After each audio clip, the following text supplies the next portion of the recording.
Nous recevons aujourd'hui Modou Kara Diop. Il est le secrétaire chargé du financement participatif de la cellule des cadres de Rewmi, parti fondé par Idrissa Seck, l'ancien Premier ministre. Modou Kara Diop, bonjour et bienvenue à CNews. Bonjour Fred et merci encore une fois pour l'invitation. Dites-nous pourquoi collecter des fonds pour la présidentielle de 2018 ? Je pense que c'est une question où la réponse se trouve en même temps dans la question. C'est-à-dire qu'aujourd'hui, on sait que chaque parti politique a besoin de financement pour pouvoir dérouler sa stratégie aussi bien au niveau de la communication, au niveau de la massification. Donc c'est dans ce cadre que le docteur Abdourahmane Diouf, après avoir été mis à la tête de la SECAR, avait jugé nécessaire de mettre le secrétariat chargé du financement participatif au niveau de la cellule des cadres, que j'ai l'immense honneur de diriger en collaboration avec le frère Khalid Diouf. Qui sont les donateurs? Les donateurs, c'est simplement les sympathisants, les militants et tous ceux qui croient au projet du parti Rewmi, au projet du candidat Idrissa Seck. C'est eux qui mettent la main à la poche pour financer nos activités. Bon, je n'ai pas encore entendu qu'un autre parti a emprunté le même chemin. Alors, vous l'avez emprunté, vous avez déjà combien de millions aujourd'hui? En fait, nous avons voulu véritablement impulser une nouvelle dynamique, c'est-à-dire que dans la démarche et dans la stratégie. De toute façon, ça a toujours été le créneau du parti Rewmi, c'est-à-dire toujours faire mieux que les autres et même peut-être avant que les autres. Donc on est toujours dans une logique de recherche d'idées en permanence et de pouvoir peaufiner nos stratégies afin de mieux asseoir notre projet de gouvernance qui se fera, Inch'Allah, à partir du 24 février 2019. Concernant aussi le montant de la participation, je ne saurais vous le dire là, mais ce qui est sûr, c'est qu'à chaque fois qu'on a une activité, on arrive à le financer par nos propres moyens, sans pour autant demander de l'argent au président ou bien à qui que ce soit, c'est-à-dire que des donateurs éventuellement, ce qu'on appelle les gros donateurs, qui demain, si vous arrivez au pouvoir, vont vous mettre un peu vont vous tenir en otage, comme ce qui se passe avec l'actuel président. Lors de son investiture par un parti allié, Idrissa Seck a dit que ce n'est plus nécessaire qu'il critique Macky Sall. Qu'est-ce que cela suppose? Cela suppose la maturité et le recul, comme on a l'habitude de le dire. Le président était en retraite pour mieux prendre en considération la commande citoyenne. Et ce qui ressort de ce silence, c'est qu'il a pris la mesure comme quoi que critiquer l'actuel président, c'est perdre du temps. Ce qu'il faut faire, c'est aller dans l'objectif final qui est véritablement de le dégager de ce pays et de mettre le Sénégal dans les rails du développement, définitivement. Oui, critiquer Macky Sall, c'est perdre du temps. Est-ce que aussi, ça veut dire que Macky Sall n'est pas réceptif aux critiques que l'opposition formule à son endroit? Il ne l'est pas, il ne l'a jamais été. Macky Sall n'a jamais été réceptif aux critiques ni aux sollicitations, que ce soit des sollicitations venant des chefs religieux, que ce soit des sollicitations venant du citoyen, le plus simple citoyen sénégalais, que ce soit des sollicitations venant de l'ensemble des organismes intersyndicaux ou syndicaux. Donc, continuer à le critiquer, c'est véritablement perdre du temps. Il faut parler aux Sénégalais sur un programme bien défini et leur faire comprendre qu'il est plus que nécessaire de bouter ce régime hors du palais de la République et permettre à Idrissa Seck de dérouler un programme qui va, comme je l'ai dit tantôt, qui va nous permettre de mettre le Sénégal dans les rampes du changement. Oui, Modou Kara Diop, vous parlez justement de programme. Idi sera donc investi par la coalition Idi 2019 pour la présidentielle. Quelles sont ses chances de remporter cette élection?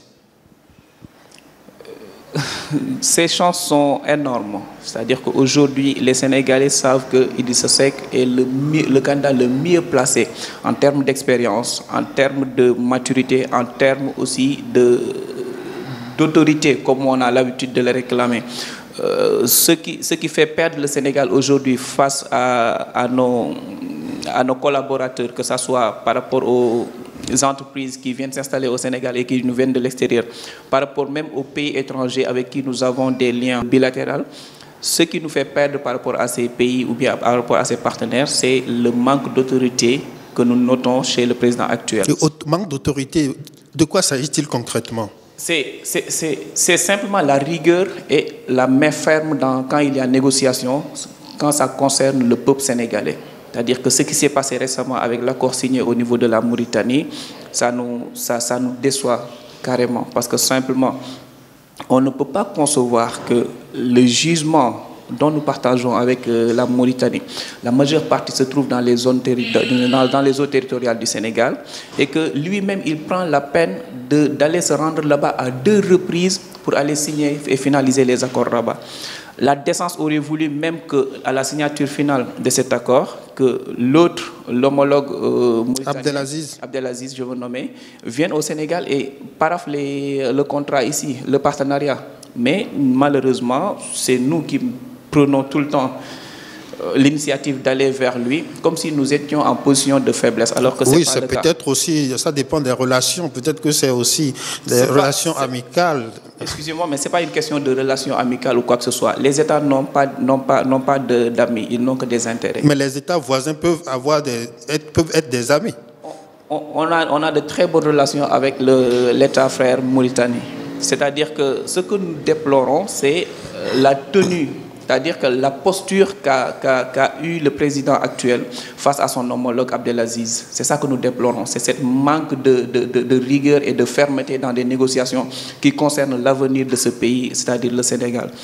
Le contrat qui nous lie avec la Mauritanie, le président Idrissa Seck lui avait demandé de faire une publication de ce contrat depuis février 2019, ce qu'il n'avait pas voulu faire à l'époque.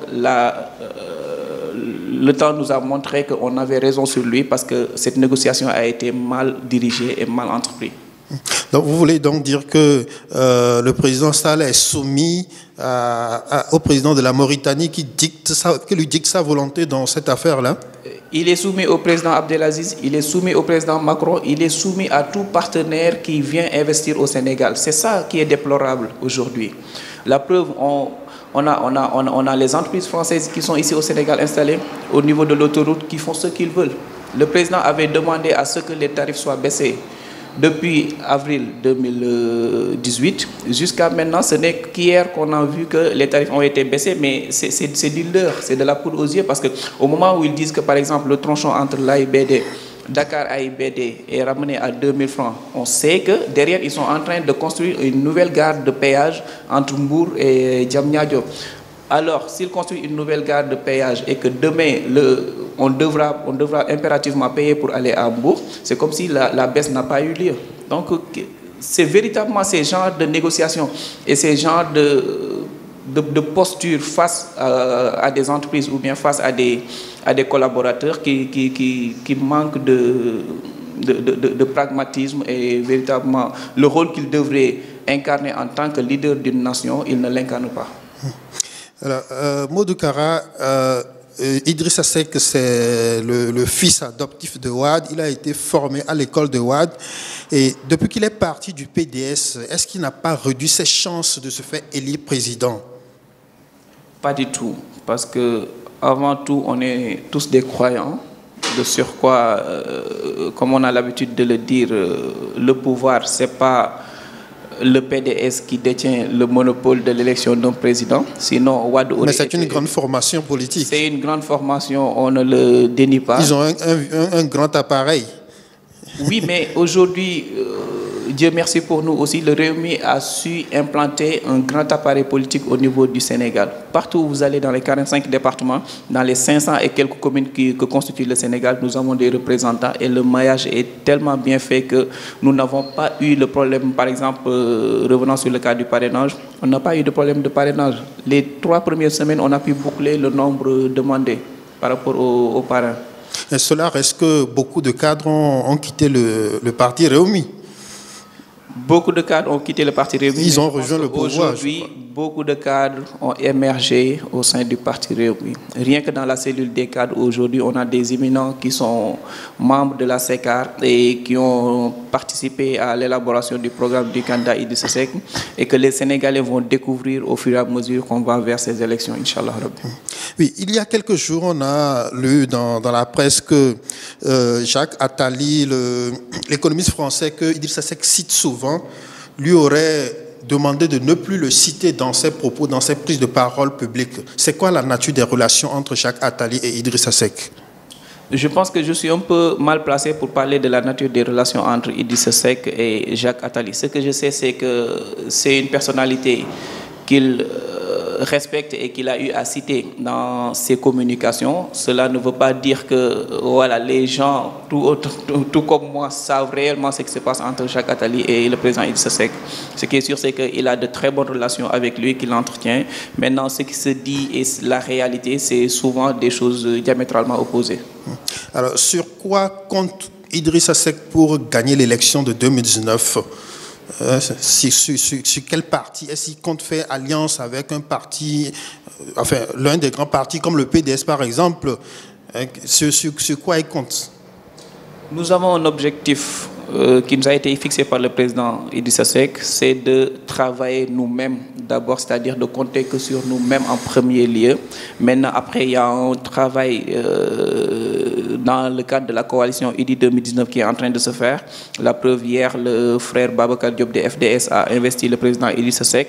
Tout autant que lui, il y a d'autres membres de la société civile et d'autres présidents de partis qui sont en train de peaufiner avec lui dans le cadre de la coalition IDI 2019. Et une fois véritablement le partenariat noué, nous allons avoir le plaisir de le déclarer aux Sénégalais.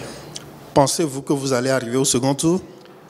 Il n'y a pas de doute là-dessus. On n'a nullement, on n'a aucun doute là-dessus par rapport au fait que le président Idrissa Seck sera au second tour, Inch'Allah, en 2019. Parce que ça fait des années qu'il est en train de faire le tour du Sénégal, d'est en ouest, du nord au sud. Il a eu à rencontrer les Sénégalais. On a vu la sympathie que lui vouaient les Sénégalais et l'espoir que porte le peuple sénégalais en sa personne. Donc ce qui est sûr, c'est qu'on n'attend que le 24 février pour aller aux urnes et l'élire au président.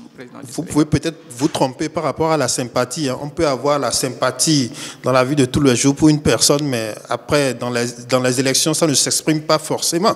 Parfois, il y a aussi des curieux lors des grands rassemblements. Voilà, lors des grands rassemblements. Maintenant, ce qui nous a un peu, ce qui fait ce qui fait l'aspect original de son tournée, c'est que, de sa tournée, c'est que on n'a pas eu à faire de grands rassemblements, comme vous le dites, où les curieux viennent juste pour voir. C'est-à-dire qu'il a fait ce qu'on appelle des visites de proximité, aller véritablement chez les Sénégalais, dans les coins les plus reculés, venir leur rendre visite et prendre leurs commandes, pour que demain, s'il arrive au pouvoir, qu'il puisse savoir que, par exemple, à Fongolimi, à Dara, à Matam, qu'il y a tel et tel besoin qu'il faut véritablement régler urgemment, parce que c'est qu'il n'y a que ça qui compte pour lui. Oui, il n'y a que ça qui compte pour lui, mais le pouvoir en place dit qu'il va gagner l'élection dès le premier tour. Qu'est-ce que ça vous fait? Ça nous fait un peu rire quand même parce que je pense que même ceux qui ne sont pas du Sénégal savent véritablement que ce président est vomi. Macky Sall est vomi par le peuple sénégalais, il le sait pertinemment. Aujourd'hui, on serait dans des nations démocratiques comme la France ou bien aux États-Unis. Je pense qu'ils n'auraient même pas l'audace ou bien le culot, excusez-moi, entre guillemets, de poser sa candidature parce qu'il sait pertinemment que si les élections se déroulent dans les règles de l'art, il ne sera même pas au second tour. Lui, le président Macky Sall. Le Sénégal n'est pas démocratique. Vous dites si on était dans des États démocratiques comme... Mais le Sénégal n'est pas démocratique depuis 2012. Depuis qu'il est arrivé au pouvoir, le Sénégal a perdu une bonne partie de sa, disons, 75 ou 80% de sa démocratie.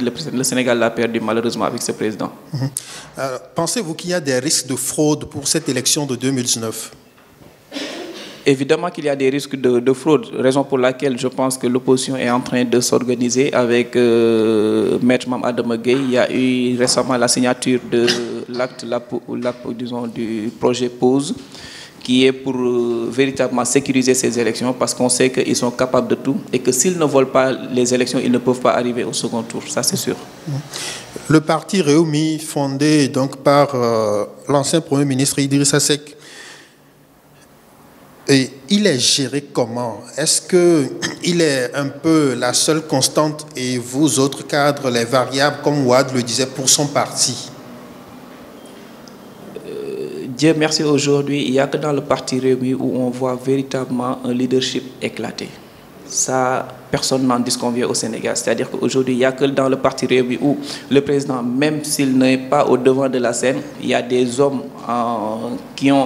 qui peuvent incarner ce que le leader lui-même incarne lorsqu'il est devant les médias ou bien lorsqu'il est face aux Sénégalais.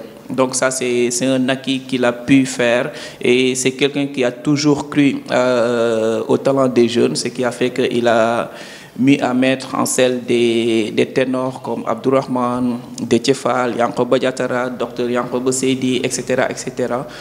Ça, ce n'est pas un problème au niveau du parti Réumi. Je pense que le leadership est véritablement éclaté dans ce parti. Modou Kara Diop, je vous remercie. Je rappelle à nos internautes que vous êtes le secrétaire chargé du financement participatif de la cellule des cadres du parti Réumi, parti fondé par l'ancien Premier ministre Idrissa Seck.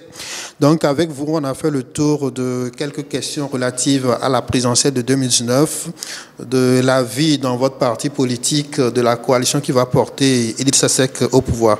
Merci d'être venu. Merci beaucoup Fred et merci à CNews.